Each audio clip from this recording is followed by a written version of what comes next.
Y le dijo a Abraham, y él respondió, heme aquí, y dijo, toma ahora tu hijo, tu único, Isaac, a quien amas, y vete a tierra de Moriah, y ofrécelo allí en holocausto sobre uno de los montes que yo te diré.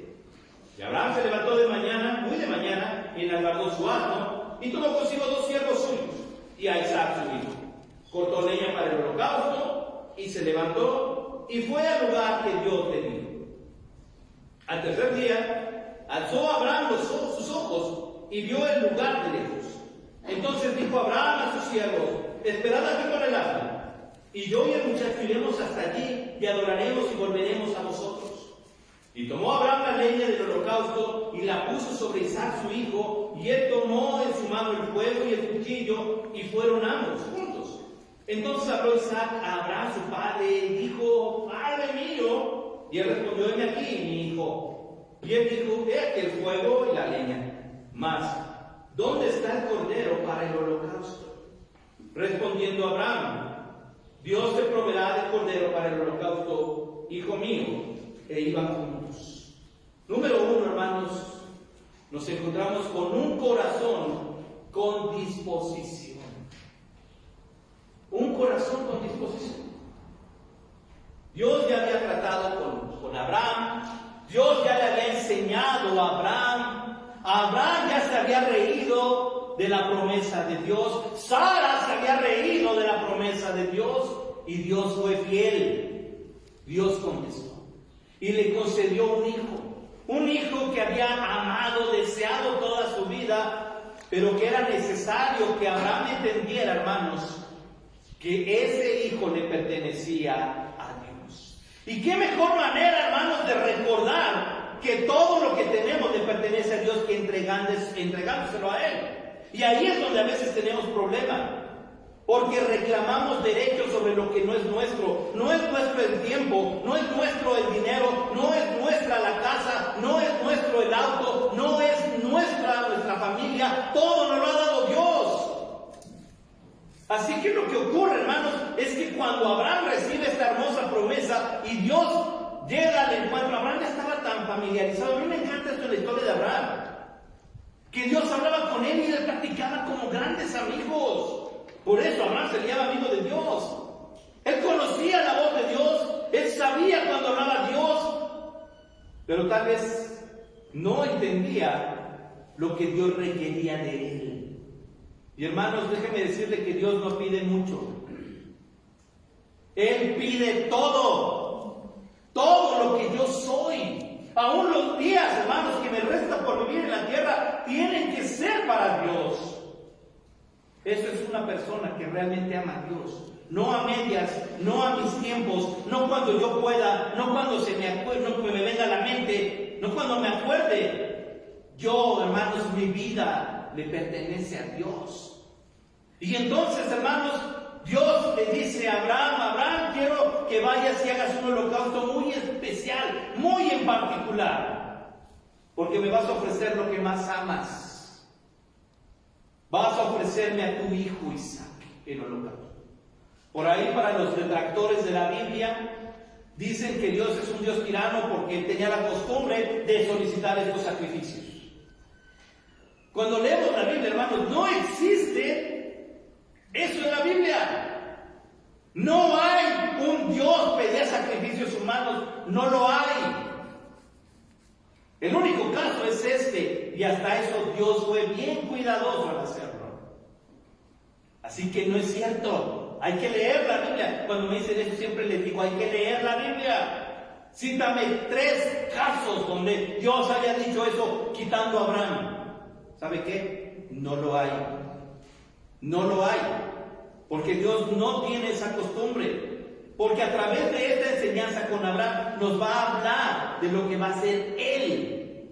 Entonces le dice a Abraham, ¿sabes qué? Quiero que me ofrezcas a tu hijo. Imagínense el corazón. ¿Ama usted a su hijo, a sus sobrinos, a sus nietos? ¿Los ama o no los ama? O sea, de verdad, hermanos, cuando vemos a un hijo enfermo, yo soy de los que le digo a Dios en oración, Señor, si alguien tiene que enfermarse, que me enferme yo, pero que mi hijo sane. Porque amamos a nuestros hijos. Pero Dios le dice a Abraham, por encima de ese amor que tú tienes, quiero que tú me lo ofrezcas. Y obviamente este holocausto, hermano, como ustedes saben, hermano, implicaba tomar un cordero, amarrarlo, ponerlo en el holocausto, en las piedras, hermanos, degollarlo para que su sangre fuera esparcida, hermano, mientras se le consumía la vida. No era de matarlo inmediatamente, sino que realmente su sangre tuviera que derramarse en todo. Este simbolismo del derramamiento de sangre. Ahora, hermanos, cuando esto ocurre, ya habían pasado unos años. Porque a veces tenemos la idea de lo que nos pintan las películas o las ilustraciones, ¿verdad? Que iba Abraham, que iba un niñito aquí con él como de 6 años, o unas películas que nos lo ponen como de 12 años. Hermano, la realidad es que Isaac era un jovencito, un niño de 30 y tantos años. O sea, si era un muchachito, ¿verdad? Tenía como 30 años. Póngale 30 años cuando hace esto. Entonces, hermanos, aquí vemos también el corazón de Isaac. Porque entiende que Dios le ha dado algo a su padre, le ha entregado una responsabilidad a su padre, y no dices, no, yo no, mejor otro. Si son hermanos, mejor mi hermano, mejor mi hermana, ¿verdad? Pero no había opción. Hermanos, Isaac tenía que confiar en lo que su padre le había enseñado. ¿Sabe qué era? Fe. Así que los dos se encaminan, había 2 siervos, y de repente, hermanos, llega la pregunta obligada, porque Abraham no le dijo directamente a Isaac, ¿verdad? Tú eres, sino que hasta el momento en que se da cuenta Isaac, voltea, le dice, a ver, tenemos aquí el cuchillo, tenemos el fuego, no había encendedores, no había cerillos, eran unos recipientes, hermanos, con un poquito combustible, tipo aceite, donde llevaban el fuego ya para usarlo. Y entonces dice, ¿verdad? ¿Dónde está el cordero? Como que aquí hay algo extraño, papá. Y entonces Abraham, fíjese bien en esta fe. Dios ya escogió un cordero, hijo. Dios se va a encargar, Dios proveerá el cordero. E iban juntos. Hermanos, recibe una promesa sobre su hijo Abraham. Pero ahora recibe una orden acerca de su hijo. Con dolor, con tristeza, no sé, duda, miedo.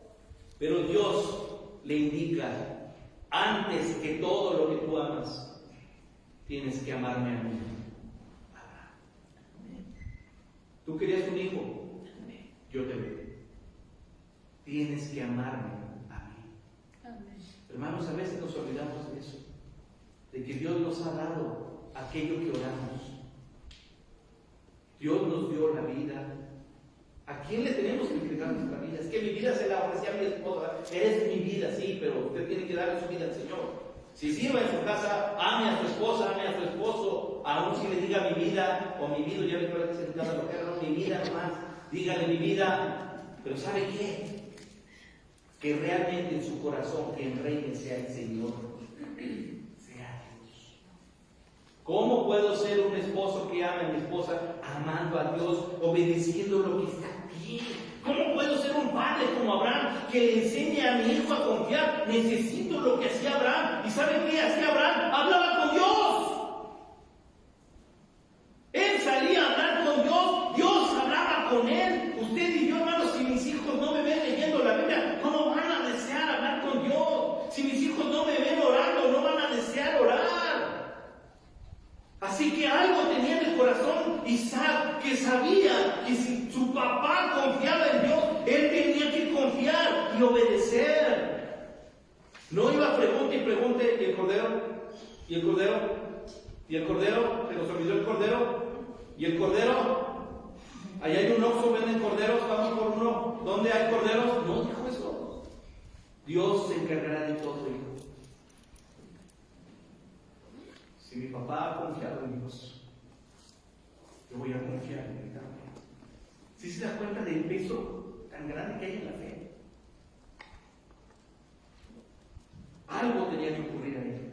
Dios le dice, ve a tierra de Moria. Yo no sé si usted sabe, pero puede buscar un mapita, y la Biblia trae mapitas.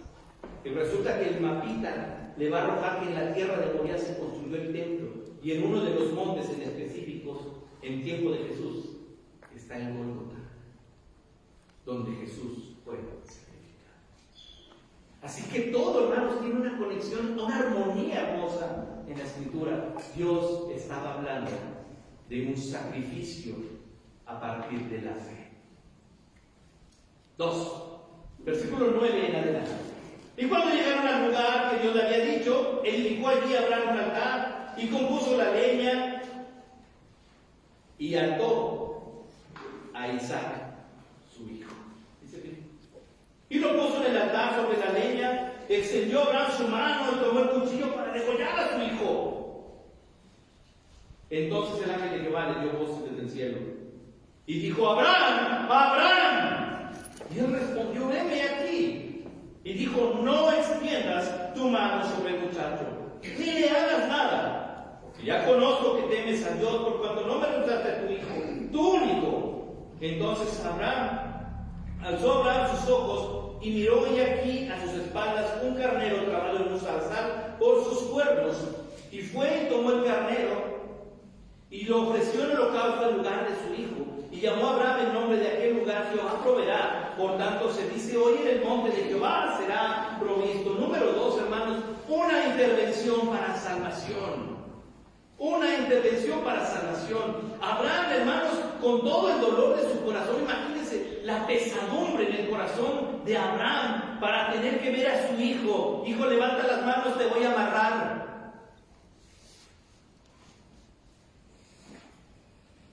¿Qué podría decir Isaac? Lo único que escuchó de su padre fue decirle a los siervos: espérenos, iremos y regresaremos. Así que de alguna manera Isaac tenía que estar seguro en que su padre sabía lo que hacía. Y si su padre confiaba en Dios, Dios es capaz de hacer un milagro. Hijo, levanta las manos. Y entonces Isaac levantó las manos. Hermanos, ¿cuánto estamos dispuestos a sacrificarlo todo por Dios? Porque sí podemos decir amén, pero no estamos, hermanos, los domingos en el escritorio. Yo daría todo por Dios, no lo veo en la escuela dominical. Yo daría mi vida por el Evangelio. ¿A cuántas personas has invitado estos 4 meses que han empezado en el año? Entonces tenemos que tener cuidado. Hermanos, Isaac estaba dispuesto a hacer la voluntad de Dios. Abraham estaba dispuesto a entregarlo todo para la voluntad de Dios. Y a veces lo que Dios nos pide, hermanos, a nosotros, en nuestro racionalismo corto y pobre, creemos que Dios está mal. Creemos que Dios se equivoca porque no me agrada. Creemos que la Biblia está mal porque es anticuada. Creemos que la voluntad de Dios no es buena porque estoy llorando. Hermanos, pero no se nos olvide que la voluntad de Dios es buena, es agradable y es perfecta. Entonces, ¿por qué se nos complica? Porque nosotros estamos dándole la espalda a la palabra de Dios. Por eso nos cuesta trabajo. Por eso creemos que es difícil. Y creemos que la vida cristiana es tan complicada, hermanos, que se nos olvida que Jesús dijo: mi yugo es fácil y ligera mi carga. Entonces, ¿quién se está equivocando? ¿Dios o yo? Porque la vida cristiana es bien difícil. Jesús dijo: mi yugo es fácil y ligera mi carga. Sí, pero Dios está viendo mi sufrimiento. Sí, pero Dios también dijo: yo estoy con vosotros todos los días hasta el fin del mundo. Entonces, ¿por qué se me hace difícil la vida? Porque se nos olvida que Dios está con nosotros. Nosotros hacemos complicado esto. Dios no. Aun cuando la voluntad de Dios era: Abraham, amarra a tu hijo, acuéstalo en el holocausto y entrégamelo. Yo tengo poder. Tú solo dámelo. Porque no quiero que algo ocupe tu lugar aparte de mí. Yo debo ser la prioridad. Así que yo veo aquí, hermano, permítame imaginarme a un abuelito de 100 años, poquito más ya, con lágrimas amarrando a su hijo. No se lo cargó, no creo que lo haya cargado, pero sí le dijo, súbete al altar. Y entonces Isaac amarrado se acuesta en el altar. Y entonces Abraham toma el cuchillo, pone su mano en la cara de su hijo para obedecer a Dios. Yo creo que las palabras, él estaba acostumbrado a hablar con Dios, pero cuando de repente Dios se interpone entre la garganta de su hijo y el cuchillo, esas palabras fueron dulces, porque Dios salió al encuentro en medio de su dolor. Y en lugar de llegar el cuchillo a su garganta, se quedó en el aire. Y Dios habló: Abraham, no le hagas daño a tu hijo. ¿Ya te diste cuenta hasta dónde estás dispuesto por mí? Hermanos, la prueba que Dios le da a Abraham no se trataba de que Dios viera cuánto me ama Abraham. Voy a calarlo a ver si sabe. Hermanos, la prueba era para Abraham. Abraham no sabía hasta qué estaba dispuesto a hacer por amor a Dios. Dios sabe cuánto le ama a usted y cuánto le amo yo. A Dios no lo vamos a engañar. Puedo llegar y decir, amo a Dios con toda mi alma, pero a lo largo de la semana realmente estoy amando a Dios o no.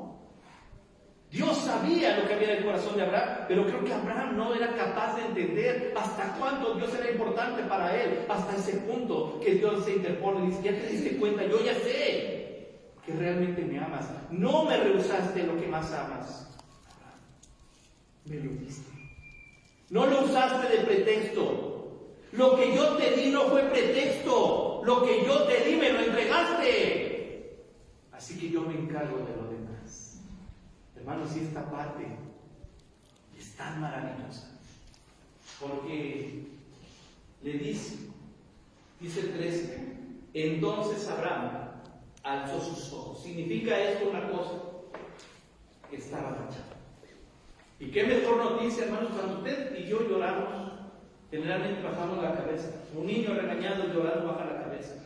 No lloramos así, ¿verdad? Así que Abraham tuvo que haber bajado la cabeza. Y cuando Dios le habla, hermanos, y levanta la mirada, se da cuenta que enfrente de él hay un carnero que está atorado con sus cuernos en un zarzal. Lo que Abraham sabía, hermanos, es que Dios iba a proveer el sacrificio.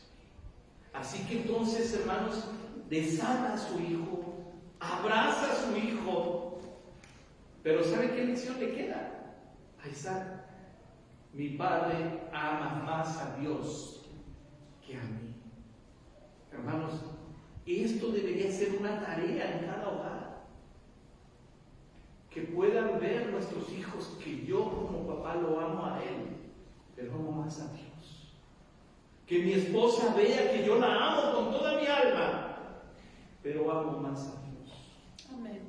Esto hace falta en las familias. Amén. Esto hace falta en los hogares. Así que Isaac se baja viendo a su padre, hermano, como un héroe. ¡Wow! De veras, tu Dios es fiel. Tu Dios salvó mi vida. Tu Dios se encargó de proveer quien muriera en mi lugar. Ahora fíjense bien en este dato. A quien Dios proveyó es un carnero. Y un carnero no es otra cosa que un cordero con cuernos, con astas. Y estas astas lo llevaron a trabarse entre un zarzal donde hay espinas. Así que lo que ve Abraham enfrente de él es un cordero coronado con espinas. No sé si sabe, ya se entendió hacia dónde nos está apuntando esta profecía.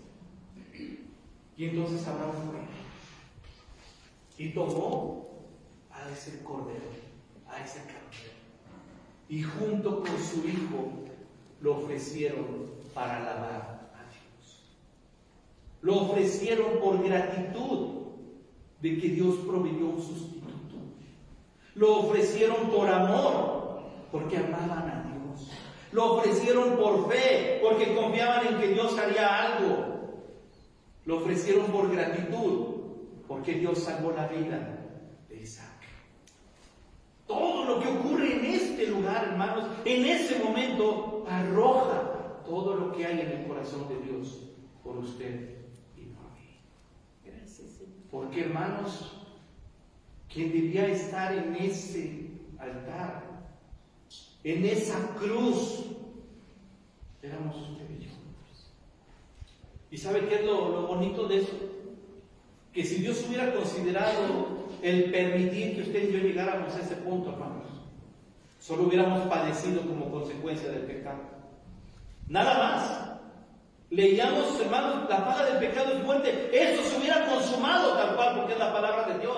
Pero Dios hizo algo. Cuando la muerte estaba visitando, cuando la muerte, hermanos, si le estoy hablando de la muerte espiritual, no la física, se acercó a tomar potestad de la humanidad, entonces la voz de Dios se escuchó. Y apareció, hermanos, en Belén un niño diferente. Un niño con cualidades divinas, que proclamó a sí mismo ser el Hijo de Dios encarnado. Y los ángeles en el cielo le alabaron, porque sabían lo que iba a ocurrir. Y durante 33 años este niño, hermanos, se acercó a la gente a decir: el reino de los cielos se ha acercado. ¿Qué significa? Dios te está buscando. Dios quiere algo contigo. Y entonces la gente empezó a decir: no, yo no creo. A mí me gusta mi pecado. No me interesa. Y Jesús, hermanos, tomó la cruz que usted y yo debíamos llevar y llegó, hermanos, hasta la cima del monte. Ahora visualice el mundo espiritual. Porque el diablo miró y se empezó a burlar diciendo: el Hijo de Dios está desnudo, el Hijo de Dios está golpeado, el Hijo de Dios lo estoy exhibiendo ahí. Y el diablo empezó a pasar lista: adulterio, enojo, maldición, borracheras, mentiras, homosexualismo, truanerías, maledicencias, chismes. Ahí está, es culpable de todo. ¿Y sabe qué? Jesús no dijo nada. Ahora le doy la lista de todo lo que estaba diciendo al decir esos pecados. Paso lista: Lord, Jaime, Male, Chiri, Rubén, Carlita, Tere. A eso se refería. Eso es lo que estaba pasando. Y Jesús no dijo nada. Jesús aceptó lo que estaba ocurriendo para que usted y yo, hermanos, fuéramos ese Isaac que fue quitado del sacrificio. Y entonces, hermanos, dice después, versículo 15 en adelante: y llamó el ángel de Jehová a Abraham por segunda vez desde el cielo, y dijo: por mí mismo he jurado, dice Jehová, por cuanto has hecho esto y no me has rehusado tu hijo, tu único hijo, de cierto te bendeciré y multiplicaré tu descendencia como las estrellas del cielo y como la arena que está a la orilla del mar, y tu descendencia poseerá las puertas de tus enemigos. En tus simientes serán benditas todas las naciones de la tierra, por cuanto obedeciste a mi voz. Número 3, hermanos, Dios nos da en capítulo 22 de Génesis la esperanza del Mesías. ¿Ya viste lo que pasó a Abraham? Sí, no te preocupes. Yo ya me encargué de ti y de tu descendencia. Dios te promete a Abraham que va a tener hijos más por menos. Pero si usted ha venido, hermanos, al recorrido por Gálatas, entenderá entonces por qué también nosotros tenemos el derecho de llamarnos hijos de Abraham. ¿Y sabe por qué? Por la fe. Por eso es que Pablo dice: estos son los realmente hijos descendientes de Abraham, los que son de fe. Pero ahora hace una promesa específica, hermanos, en el versículo 18. Ahí está hablando de Cristo. En tu simiente serán benditas todas las naciones de la tierra. Dios no le está diciendo a Abraham: tu descendencia es la esperanza del mundo. Si tu descendencia impacta el universo, todos serán salvos. Todas las naciones tendrán que venir y volverse judíos porque es tu descendencia. Dios no dijo eso. Dios dijo que de la descendencia de Abraham iba a salir quien diera esperanza a toda la humanidad. ¿De quién está hablando entonces? ¿Quién es esa simiente bendición a todas las naciones. Está hablando de Jesús. Ya corrobora aquí entonces de lo que nos está diciendo. Hermanos, fíjense que ahorita en este mes de abril que la gente celebra o recordamos la cuestión de la Semana Santa, pasa exactamente el mismo síndrome que Navidad. No sabemos ni qué se celebra.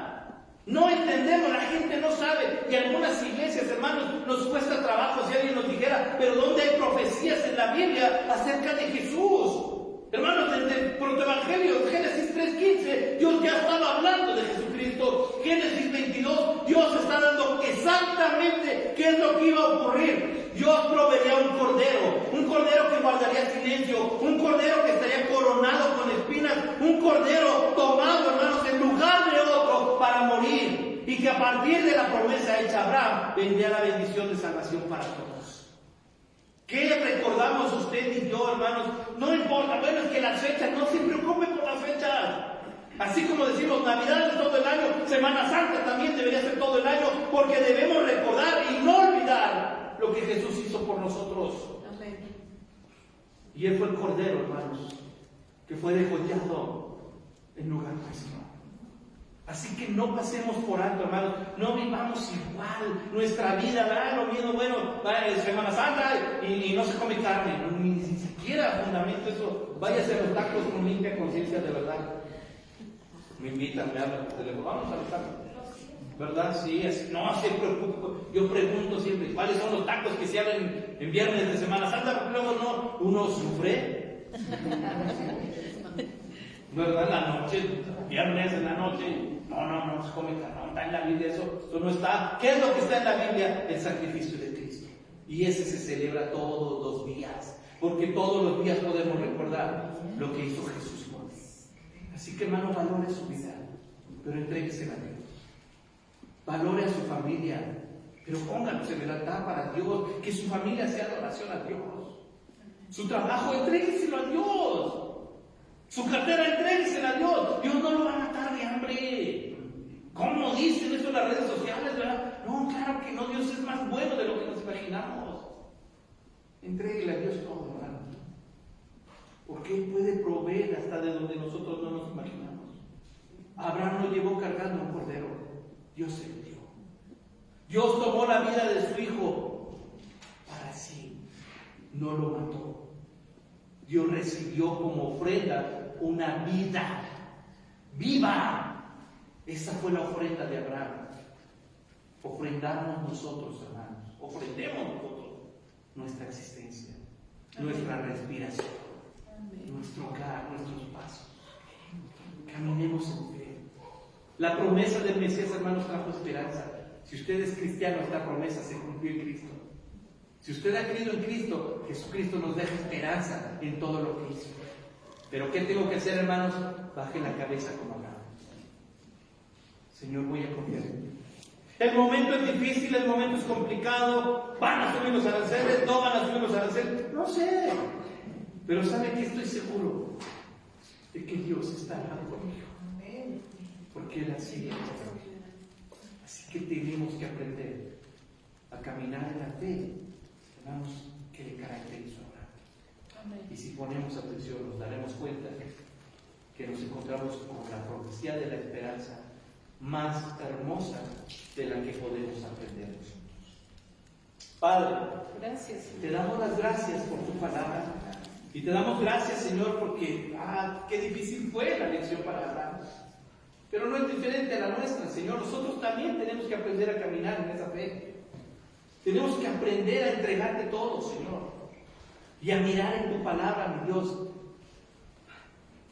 la maravilla que hay y la perfección que hay en tu palabra, Señor. Gracias. Porque desde aquí nos estás prometiendo al Salvador.